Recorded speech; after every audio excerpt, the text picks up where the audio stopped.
Hello everyone! I watched 18 films in September. I'm going to talk about all of them in this video, and let's jump right into it. The first film I watched on the 1st of September was Repo Man, directed by Alex Cox, and I gave this 4 stars. This is about this basically like punk kid who gets this job as a repo man, basically a repossession guy who steals cars and then resells them, and he and the other repo men are looking for this one car that has this like supernatural thing going on in the trunk. The film is classified as a sci-fi, but I really appreciate it less for the sci-fi elements and more for just how like scuzzy and full of life it is. Like, this was one of the first films I watched in quarantine that made me really miss just like being out in the world and, I don't know, going to 7-Eleven or something and like doing shenanigans with your friends. Harry Dean Stanton plays one of the repo men, and I just think he's amazing in everything, and I really think that this film has a very unique vibe. And the sci-fi element isn't bad, I don't think that's like a bad element of it, but I really think what this does well is create this kind of like scum bum energy that really makes you want to be a part of it. Then next I watched There Will Be Blood, directed by Paul Thomas Anderson, and I also gave this 4 stars. This is about oil driller Daniel Day-Lewis, and you basically get to like watch him rise the ranks as oil driller. He uses his son as basically like this pawn in all of his business dealings, like, hey, let me do this thing. This is a business between me and my son. Meanwhile, he's kind of in constant conflict with this local preacher, played by Paul Dano, who is incredible in this film. And there's just a lot to say about like religion and power. I think this is one of those films that's basically like a masterclass in filmmaking. Like every minute I was watching it, I was aware of the performances and of the shot composition and the directing. It's just not something that feels especially mine. That's sometimes what makes that divide between the 4-star and the 4.5 star. 4.5 is something that I feel like is really gonna like stay with me, and a 4-star is something that can be brilliant but maybe won't like stick with me. An example of a film that really did stick with me is Before Sunrise, directed by Richard Linklater, and I gave this 4 stars as well. It was a very good beginning to the month. This is about an American named Jesse who meets this French woman named Celine on a train, and he basically convinces her to get off the train with him in Vienna, and they have a night together where they learn about each other and they meet each other and they fall in love. Some movies really are just about the dialogue. Like, I think this is well shot, I think that Vienna is portrayed very lovely, I think the directing is nice, but ultimately this comes down to the screenplay, because you just get to watch these rich conversations between these two people who are meeting each other for the first time. And like, how do you meet someone? How do you fall in love? And how do you get someone else to know you when like it's so tough to know yourself? Like, presenting yourself is just such a challenge, and I feel like that challenge is presented so well in this movie. It's like slowly unfolding these answers to the universe, and I feel like it doesn't actually answer all of them, but it gets so close, and you just get to watch this undeniable chemistry between these two characters. And I think it was just beautiful. Then, ruining my hot streak, I watched American Beauty for the first time, directed by Sam Mendes, and I gave this 2.5 stars. This is about middle-aged Kevin Spacey as his life spirals into this depression. He quits his job, he falls in love with his daughter's high school friend. There's a lot to say about watching this film in 2020, given that it's Kevin Spacey, but even more than that, like just taking that out of context, I don't think I like what this film is doing. I think it's tricky to make art about unlikable characters, because not all characters in art have to be likable, but when you present someone who's like revolting, it's then the art maker's decision to convey who you're supposed to sympathize with and who you're supposed to laugh with, who you're supposed to laugh at. And so Kevin Spacey and this other guy in the film who's basically creepily taking videos of Kevin Spacey's daughter, I think that you're frequently put in these situations where you're meant to be laughing with them or sympathizing with them, meanwhile laughing at someone like Kevin Spacey's wife, who's just like trying her best. She's kind of a, I don't like her either, but like there's almost this Walter White, Skylar White syndrome, where someone is painted as a bad guy and someone is painted as the good guy, and I don't think that it's the way it's supposed to be. If I saw this when I was a lot younger, I think I'd be really impressed with it. And if someone told me that they loved this movie, I can see the merits in some of the screenplay, and I can see some of the merits in the filmmaking, but it's just ultimately not something that does anything for me at this point in my life. Bouncing back up, we have Before Sunset, directed by Richard Linklater. This is the second film in the trilogy, and I gave this 4.5 stars. Really quickly, because this is a film trilogy, the plot summary for this film is technically a spoiler, so if you don't want to know anything about this or Before Midnight, you can just kind of skip ahead if you go down to the scroll bar, because I've put the nice little film what's that called, poster up here. You can just see when I start talking about the next film, so you can skip ahead if you don't want to know anything. This takes place 9 years later. They had promised to meet up with each other 6 months after When Before Sunrise takes place, and you find out in this film that that didn't happen. Jesse has written a book about the experience, and he's doing a book signing in Paris where Celine goes and sees him, and they basically just have another day. You get another film of conversations. I think this film is even shorter in terms of time span and actual film length, and you just get to watch them see each other again. And somehow this one is even better than Before Sunrise. I think because these characters have matured a little bit, the conversation is a little bit less about impressing each other and being young and talking about philosophy, and a little bit more actually about their lives and their wants and their real true desires. And I think you just get at the core of the things they were trying to explore 9 years ago. They're finally beginning to get at those things. And immediately after that, I watched Before Midnight. I gave this 3.5 stars. It's my least favorite of the trilogy, but again, I think the whole thing is very worthwhile. This takes place 9 years after Before Sunset, and for the first time, you get to watch them have strife. You watch them have like this argument and watch what real married life is like. It's not idyllic, they're not gallivanting around a city. They are two people who now have this life together, and they have kids, and they're trying to figure it out. So I appreciate what it's doing, and I ultimately still think it's a good film, but I think the writing is not as great. I think the dialogue and the acting feels a little bit stifled. Maybe that again is just because what the content is, because there's this strife happening, but I think I was just the least compelled by what happens in this film. Up next, I watched A Clockwork Orange, directed by Stanley Kubrick, and I gave this 2.5 stars. I'm very sorry. This is about a teenager named Alexander, and he participates in ultraviolence. He is basically wreaking havoc on society and doing it in extravagant fashion with Beethoven happening in the background. It's a very reductive explanation of the plot, I recognize that, but that's the extreme basics. He's eventually caught and given this opportunity to basically like reform his mind, and you watch this process of what this reformation looks like and whether or not it works. I think sometimes when I watch a film that has been so often talked about, the preconception accidentally hurts how I feel about the film. For instance, I had been told that this was the most disturbing film of all time, and I just didn't find myself that disturbed by it. Like, yeah, there's violence all over the place, and it sometimes feels like Monty Python meets Shakespeare meets like Tarantino, but I think it just kind of happened in front of me. Maybe this particular brand of oddity just isn't for me, or again, maybe I'm too old for this, maybe I'm not a man. I do think this is saying a lot about masculinity and violence, but it just didn't catch me. It didn't capture me in the way that I think I was expecting it to.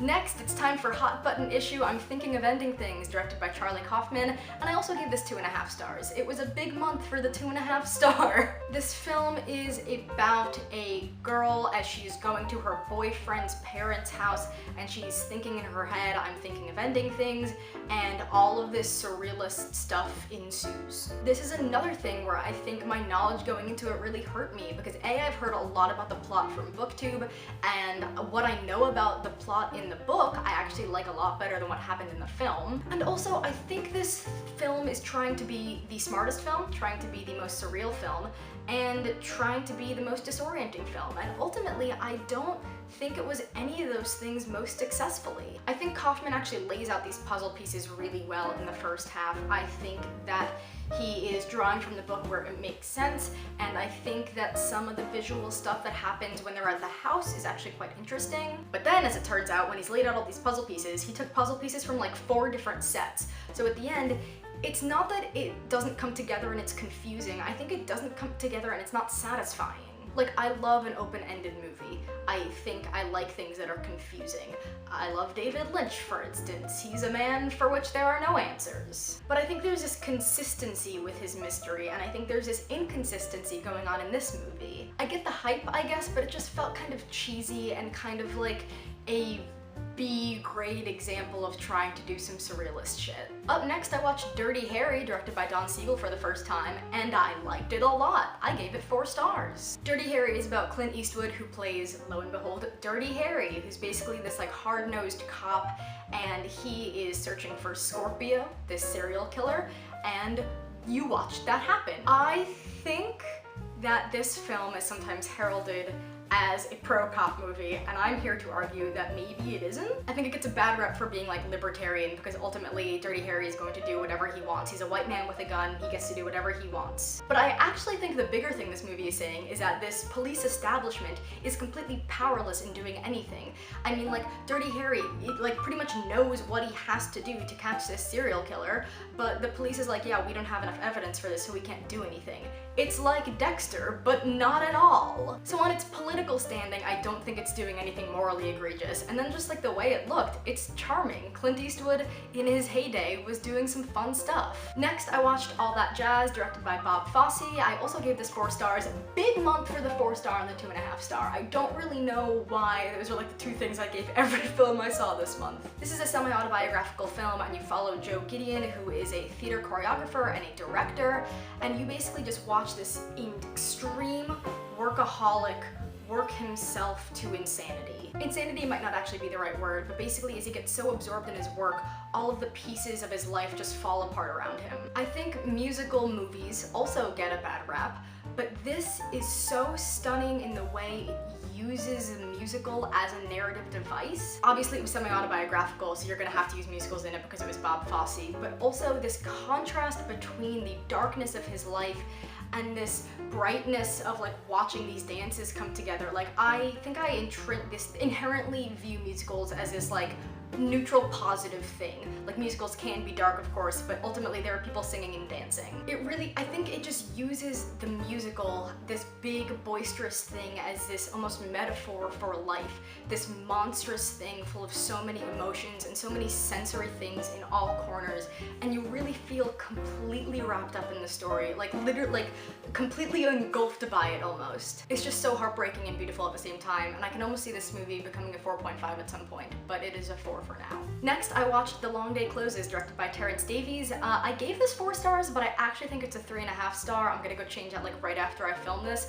The last shot is so insane that I think I bumped it up to a 4, but it's really a 3.5 in my head. You follow this 11-year-old kid named Bud in 1950s England, and it is the loneliest film of all time. This kid is bullied at school, he's basically just friends with his family, and he goes to the cinema to basically escape his life. And all the while there's this undercurrent of him dealing with his budding homosexuality. I feel like that's a very like soft undercurrent that's not often really explicitly explored in the film, but is definitely there, ever present. And I almost feel like the loneliness is intangible. Like, it's one of those things that you watch and you can just like feel yourself being isolated from everything as you watch his isolation go on. I wrote in my letterbox review, the music in this paired with the inner bleakness reveals something beautiful that I feel like I'm too stunned to unlock at this current moment. And I think that's maybe why I'm bumping this down to a 3.5. I think maybe there's something that I'm still waiting to unlock about this film, where it made me feel very lonely, but I haven't exactly figured out why yet. Up next, I watched Children of Men, directed by Alfonso Cuarón, and I gave this 4.5 stars. First off, this is another one of those films that is a masterclass in filmmaking. I think every single shot, the color composition, the shot composition, the acting, the writing, all of it was just so fucking well done. The film is about this post-apocalyptic world, basically, in which women can no longer procreate. The youngest person on Earth is like 18 years old, and you're watching things just devolve. Ha ha ha, funny, watching the world dissolve, woohoo! You follow this former activist as he's basically put in this position to take care of this woman that is pregnant and get her to a safe place so that she can have her baby and not be basically taken by the government or killed or anything of the sort. As for what it's saying, I just really do think this film has a lot to say about like our duty as people in crisis situations. It's obviously something that's very pertinent right now, but then on a filmmaking perspective, I keep thinking about how this film looks. There are certain shots, or maybe it's just like the world, there's like these lush greens and it just really looks so beautiful. Lush greens might have been the wrong like phrase to use because it's also very industrial all over the place, as you would expect from like this future set post-apocalyptic thing, but it just really looks stunning. Next I watched Queen of Earth, directed by Alex Ross Perry, and I gave this 3.5 stars. I didn't really love Her Smell, which I think is the more well-known Alex Ross Perry film. It also has Elizabeth Moss, but I think this one is a lot better. This follows these two women as they go on this lake retreat. Elizabeth Moss has just been broken up with, and these two friends kind of have this history of weird strife going on, and you're watching them kind of try to enjoy their time while, again, you're witnessing this extreme tension. I think my problem with Her Smell is that by the end it really wants you to sympathize with a certain character, and I don't feel like that is earned, but I feel like all the things that the audience is supposed to feel in this film feel very earned. There's a simultaneous horror and sympathy going on where you feel for both of these women, and you're also terrified by what's going on because Elizabeth Moss is not doing well in the wake of this breakup, and I feel like there's almost some kind of like yellow wallpaper stuff going on where you don't know what's reality and what's fiction at a certain point in the film. And I think you're just really able to follow that unraveling very well, and you want things to be okay for both of them, but you feel like things can't be okay for both of them at the same time. Ultimately though, I do think the film is kind of messy with what it's trying to say and what it's doing. I think the final shot, I think I love final shots. Everyone loves final shots, don't they? The final shot in this film is insane, and also left me like, hello? Next I watched / listened to Blue, directed by Derek Jarman, and I gave this 4 stars on Letterboxd, but I'm about to go bump it up to a 4.5 because I'm thinking about it and it deserves the 4.5. This is an essay film. The screen during the film is this one screen of International Klein Blue, and then there is a voiceover that basically tells these dual stories of Blue and of Derek Jarman's life living with AIDS. Derek Jarman in real life was on this experimental AIDS treatment that basically made him see only in shades of blue, and so the film is talking about his experience with that and his experience during the AIDS crisis, and of loss and of friendship and of this like loss of the self while trying to maintain some semblance of livelihood, and it is so good at all of those things. It's just heartbreaking, it really is. I think that the voiceover is basically just this like hour and 15-minute long poem. It's beautiful. I know I use the word beautiful a lot, but this time I really mean it. And it just completely redefines like what film and what cinema can be, you know? It is like there's no cinematography, there's nothing going on. It's just this voiceover story, and yet I feel like it's a film. It doesn't feel like an audiobook, because if you force yourself to watch the screen of blue, like there were times where I would shut my eyes and wanted to focus a lot on the words, but if you actually sit there and watch this blue screen, you begin to feel it, you begin to experience blue in a way you've never experienced blue before. And it really just puts you in Jarman's shoes, and it's just... Up next, I watched In the Heat of the Night, directed by Norman Jewison, and I gave this 3.5 stars. This is about a black detective named Virgil Tibbs from Philadelphia, as he basically gets roped into helping this racist southern town solve a murder case. I think this film is doing a lot of interesting things. First off, I think it's exploring that messed up notion that if you are a good performing black person and you help society, then the racist people will suddenly treat you with, I don't know, some human decency. Like at the beginning of the film, this incredibly racist cop is being incredibly racist, and by the end of the film, he's like holding Tibbs' suitcase as a show of respect, and like, great for you, buddy. You finally learned, because Tibbs helped you, that maybe black people deserve to be treated with decency. Filmically, I feel like it always wants you to be in Tibbs' shoes.